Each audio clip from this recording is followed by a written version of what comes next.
Welcome, Marie in Zone 6, and I've made more progress with planting and replanting. Although you can tell I haven't made progress raking. So, over to the right here. I took out the quick fire fabs that were over here, the one that was right there, as well as the one that was down yonder, because I wanted to put a hydrangea that if we had stormy weather or when we had stormy weather, it wouldn't be floppy. And from my years of experience with little quick fire, I know it is not a floppy hydrangea. So I replaced them with little quick fires. I bought these recently. I bought them dormant. I've been buying dormant plants for years, and they come back beautifully in the next growing season. So you can tell if a plant is dormant or a hydrangea if the stems are bendable. So there's some flexibility to the stems, as well as if you scratch the stem and you see green inside, that's a live plant.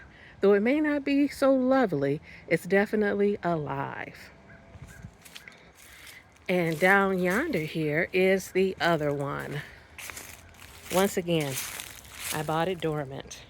The tag is still on it. Little Quickfire, one of my favorite hydrangeas.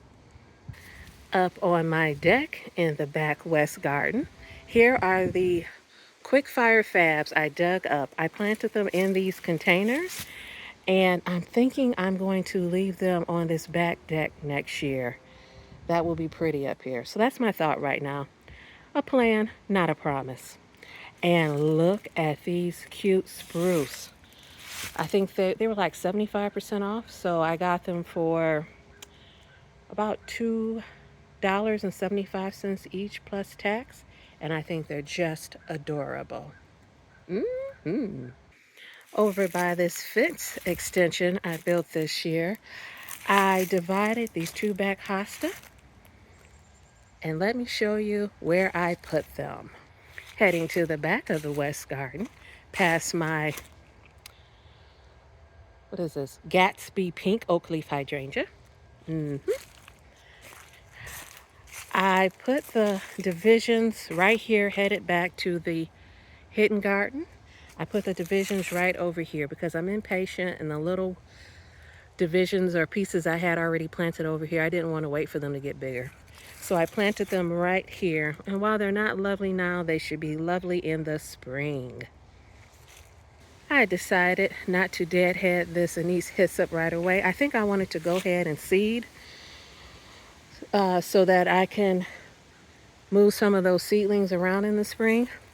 And my mom wanted some anise hyssop, so I'll give her some as well. Look at the color on that Gatsby pink oak leaf hydrangea. Ooh la la. I have some hosta in these containers, little hosta, and I'm hoping that these begonias didn't suffocate them because I want them to come back next year, those little hostas in there. I'll keep hope alive. Another thing I'd like to bring out, or a little tip, is that if you have an area and it tends to be kind of damp in general, wet, then I would suggest you plant your hydrangea substantially higher than the ground level. You can see that one, hopefully. You can see I planted substantially higher because it tends to be really wet back here a large part of the year.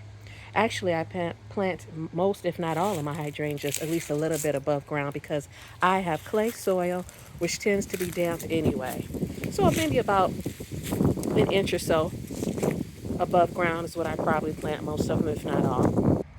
In the east garden, I collected some seed from this Victoria blue salvia, and I planted some of it, and one of them has already germinated, and it's so cute. Speaking of cute, I left this amethyst verbena in this front container because it still looked good, and I can't let it go. The endless summers are still looking good as well. Consider subscribing, and thanks for watching.